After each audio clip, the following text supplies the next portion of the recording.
Being a part of Seaworld's mission is not just a job. We're proud of what we do, and it's a privilege for us to care for, build relationships with, teach, and learn from these amazing animals. Now, more than ever, we're honored to share our relationships with our whales and what we've learned with all of you. We all recognize a new way of doing things. We're wearing face coverings and social distancing.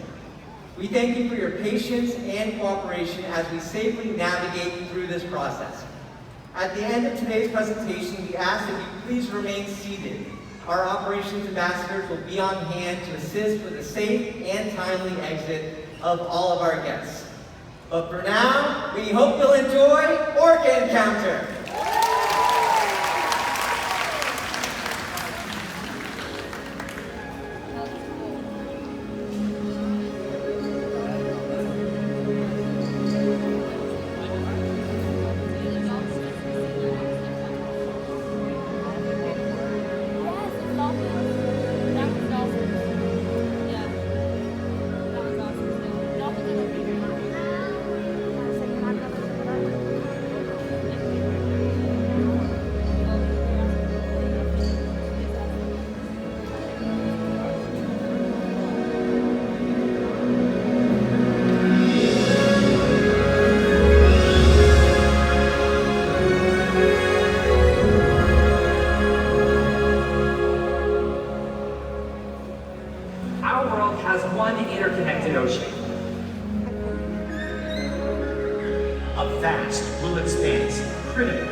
Hi everyone, this is Malia, and that was our killer whale family showing off their size, speed, power, and problem-solving abilities. These behaviors keep our whales active and engaged. Seaworld's killer whales have inspired generations to care about our natural world, and today we're excited to share their story with all of you. Killer whales are the ocean's top predator. They use cooperation and communication, not just size and strength, to take their place at the top of the ocean's food web.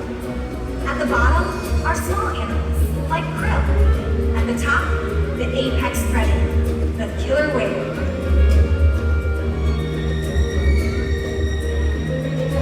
Killer whales are as big as a bus, faster than an Olympic swimmer, high-flying and powerful.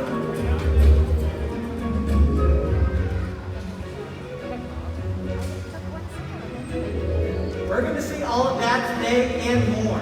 These and other behaviors provide an environment that's full of enrichment.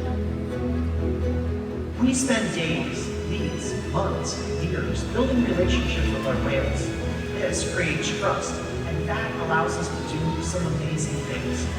For example, when you visit the doctor, you present your arm to draw blood, or you step on the scale to see how much you weigh. It's much the same with our whales. Today you'll see our whales do behaviors together in unison. Synchronizing their movements and working as a team strengthens their social bonds and helps make them the ocean's top predator. Their scientific name is Orca, but they're more commonly known as killer whales. Our 5 whales all have their own names. Their names are Katina, Nalani, Malia, Truma, and Makayo. Makayo is our youngest at 9 years old, and our oldest is Makayo and Nalani's mom, Katina. She's 44 years old. Katina is the matriarch or leader of our pod. Our whales trust us, and they take an active role in their own health and well-being. Through positive reinforcement training techniques, we teach them husbandry or healthcare behaviors. One of the first things that we teach our whales to do is called a flute present, where they present their tail flutes to a trainer. We're going to demonstrate with Nalani and Malia here in our slide up this afternoon. Not only does the flute present allow us to get a great look at their entire body, but it also gives us access to blood vessels, which are very easily seen on the white underside of their tail flutes. Our veterinarians collect a voluntary blood sample at least once a month from our whales, and the whales are taught to stay calm and relaxed throughout. This afternoon you'll see that Ashley and Jackie are giving the girls a nice tail rub. They have very sensitive skin, and this is a great way for us to reinforce exceptional behavior and for us to build our relationships with our killer whales. Now, blood samples are just one way that we can make sure that our whales are staying healthy. Another important diagnostic is weighing our killer whales. We weigh them twice a month, and we're able to do that by asking them to slide their body up and out of the water onto a killer whale size scale that we have in one of our adjacent pools. This is Nalani here on the right. Nalani weighs about 4,400 pounds. Malia on the left weighs about 4,600 pounds. But you'll notice that the portion of their body from their dorsal fin to their tail flutes is in the water right now. It's a very strong part of their body called the peduncle, and it weighs several hundred pounds. So with that in the water, we wouldn't get an accurate weight. To solve that problem, we simply ask the whales to lift their tails up and out of the water. And this way, we can ensure that our younger whales continue to grow and our adult whales maintain a healthy body weight. And the care isn't just physical. Mental stimulation and play are vital, and we surprise and engage with our whales at every opportunity. Play is how killer whales teach their young to hunt, and for the adults, play is important too. It seems that they just enjoy having fun. Making time for play is an important part of life for killer whales, and for us. I'm over here on the left-hand side of the stadium. Observational learning and mimicry play a critical role in the life of a killer whale. From the moment they're born, they learn necessary life skills by watching and playing follow the leader with their moms and other whales, And our whales play follow the leader with us too. So we're going to put that to the test with all of you folks today. All right, I want this section in front of me. Everybody, if you're comfortable, stand up. Stand up. All right, this is Malia behind me. We're going to have you all do something. We're going to see if Malia can mimic or copy you. All right, on the count of 3, I want everybody to turn around in a circle. Watch them. 1, 2, 3, turn around in a circle.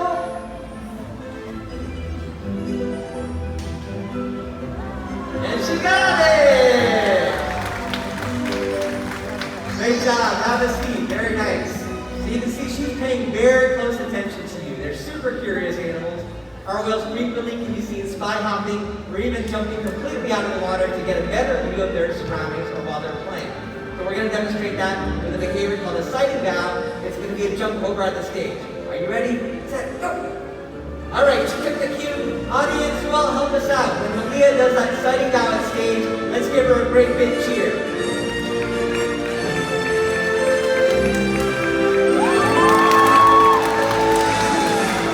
All right, Justin, looks like you guys are having a whole lot of fun over there. Hello, everyone. My name is Joe. We're here on the right-hand side of the stadium. Now, this afternoon, I'm joined by 3 police from Mississippi, Florida, and Tennessee. These guys are going to help me out today. Now, Justin talked a little bit about communication and why killer whales jump up and out of the water. Well, what you guys are going to help me do is we're going to ask the team here to do what we call a breach, okay? This is a nice high-flying behavior, all right? Are you guys ready? Remember that hand signal? She's going to watch you on the count of 3. 1, 2, 3, let's give her that signal! Woo! Nice job, guys.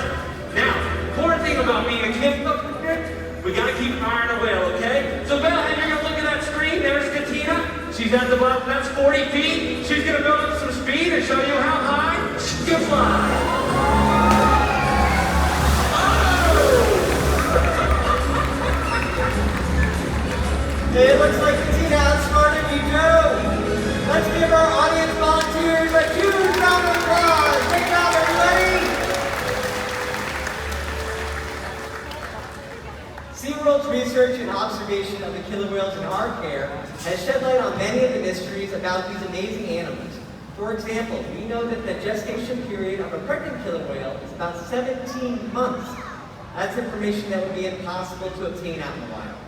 Some information, though, can only be gained through field observation. That's when Seaworld works with our partners, like the Norwegian Orca survey and NOAA, to further our knowledge. Killer whales are powerful animals. And perhaps the best example of that power that we've seen is when they hunt. Killer whales stand apart. They have no natural predators, and just about any other ocean animal could be their dinner. Depending on where they live and their chosen prey, they've developed some epic hunting techniques. Off the coast of South America, killer whales will teach themselves, riding in on waves just long enough to catch prey. They'll also create waves that knock animals like penguins or seals from ice cliffs. Most importantly, they cooperate, communicate, and coordinate as a team. Here's footage of killer whales corralling a school of herring. A whale dips in and feeds, while the other whales keep the fish together with spikes of their tail flukes. So killer whales create waves to hunt, and they use their tail flukes to stun prey. Here's a demonstration. For our whales, it means a fun activity session. But for all of you, it's time to get wet.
can eat several hundred pounds of food every day. In the wild, their diets vary depending on where they live and the time of year. Unfortunately, overfishing, pollution, and other factors are having a serious impact on some killer whale populations. Killer whales are impressive animals, and it's pretty obvious why they're the top predator in the ocean. That means killer whales are invincible, right?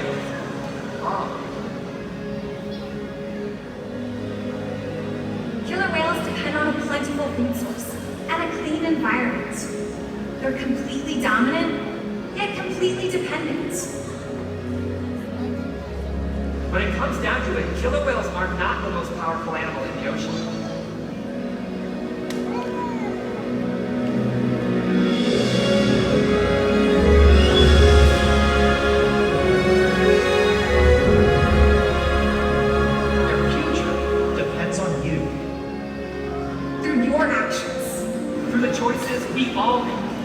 We hold the future of killer whales and the oceans in our hands. Killer whales continue to surprise and amaze us. They're the perfect ambassador for the ocean, limitless, connected, powerful, but still vulnerable. The challenges that we face can seem insurmountable. Don't give up. Be inspired. We can make a difference. The ocean needs our help, and that seems overwhelming, but together we can make it happen. There's so much to learn. So much to protect. So much to explore. The killer whale story is still being written. And there are simple things we all can do to make a difference. All it takes is one choice. One positive act. One ripple that can grow and grow. And change the world. Together, we've got this. Hey everybody, it's me again. We're going to take a brief pause in our presentation today. It gives me the opportunity to tell you a little bit more about our training philosophy here at Seaworld. So right now in that last segment, which I hope some of you guys got wet. Who got wet by show of hands? Anybody get wet? Awesome. So that was our intention. So these are our two male killer whales, Trua and Makayo. They had a really great segment. We asked them to come up to one of our adjacent pools. And this is Makayo out here right now. He said, no, I'd rather stay out here in the show pool and be around you guys. So take it as a compliment. But this is how we train our animals here at Seaworld. What's he doing? Oh my gosh. Well, that's Trua. I'm not sure if he was asked to do that or maybe he's just improvising. Oh my gosh. He hasn't seen a crowd in about 3 months, so he was just psyched to get you guys soaked over there. So the way that we teach all of our animals here at Seaworld, whether it's a 6-pound otter that you might see in our sea lion show or a 6,000-pound killer whale like Trua or Makayo, it's based on a system that's called operant conditioning using positive reinforcement. It's a mouthful, but simplistically, it means that we reward things that we like and we ignore things that we're not looking for. So in this case, the whales decided that they had their own agenda, and that's no big deal. It's one of my favorite parts of my job because these are not robots, they are not animatronic killer whales, they are real live animals and they have minds of their own, and that is totally fine. So what we do as trainers when things don't quite go our way, which actually happens pretty frequently, we just take a step back from the whales, we let them kind of have their own free time, work stuff out on their own, and then when we think that we are going to be successful, we'll step on back up to the side of the pool, say, hey, would you like to play again? And 9 times out of 10, they'll come on over and we can go on with our presentation or our session. So relationship, we've been talking about it all throughout our presentation today, is key. We get to know these whales better than we know our own pets at home sometimes. We spend hours and days with these animals, and we really get to know their personalities and what their likes and their dislikes are, and we can use the things that they really seem to like and find reinforcing as ways to reward them in training. So for example, Trua, who's taking a breath over here, he is a super playful whale. You can tell him apart not only because of his large size, but he also has freckles on his belly, and he loves playing with trainers. He even loves playing with our guests here at Seaworld. He's a fan favorite, I think, because of that. So just being silly and goofy is a great way for us to reinforce Trua. Same thing with Micaiah. He's a 9-year-old boy, and he acts very much like a 9-year-old little boy a lot of the time. So the more creative that we can be with our reinforcement, there you go, and playing with them, these animals thrive underneath that way of teaching and learning, and it's really our whole philosophy of Seaworld here, not only with the killer whales, but all the other animals here. I'm going to get a quick update. I'll be back at the end in a second.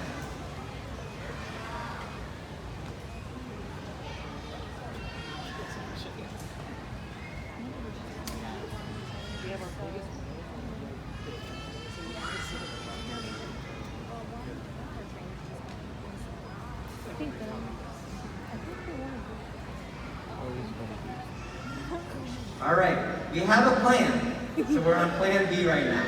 So our plan for now with the boys, once they seem like they're going to be cool, calm, and collected, we're going to ask them over here to the stage, and we're going to kind of recreate the last part of that segment that you just watched. So you guys in the center, you are going to get wet again. You excited? So we're going to ask those boys to do what we call a fluke fling. So they're going to soak the center section, and then after that, we're going to retry, asking them to go up to our adjacent pool. We have 7 pools here in the stadium altogether, and they're all interconnected by this gate system. So hopefully that gate can close, and then we'll be able to go on with our 3 female whales to finish the show. You guys excited? Yeah. All right, give us just a couple more minutes, okay? I'm gonna powwow with my team. They're gonna choose when they're gonna call them over. Okay, here we go. This is Nick and Stacy, by the way. Awesome, this is a good start. So Nick said, hey, you wanna play? All right. Here's the cue. When they soak you guys, I want you to give them a huge round of applause. Thank you guys for your patience. We hope you enjoyed learning a little bit more about our animals and our training philosophy here at Seaworld.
Hi again!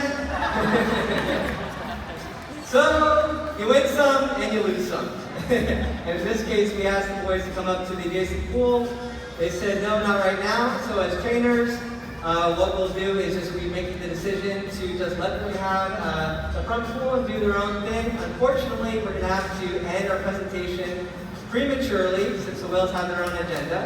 But we thank you so much for joining us today. We hope you enjoyed Orca Encounter.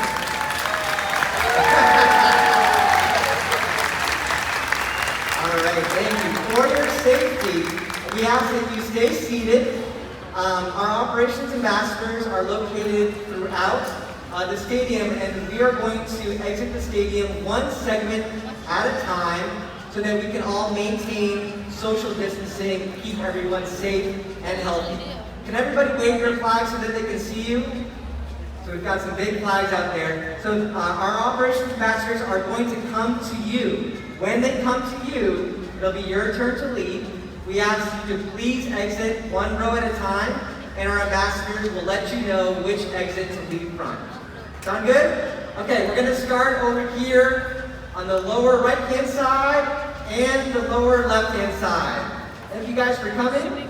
You guys may leave one row at a time. And again, we thank you guys for your patience. We haven't had an audience in a couple of months, so this is all new for us here too. We're also going to do these center rows. The upper center ones, the red and the blue flags up there can come down one row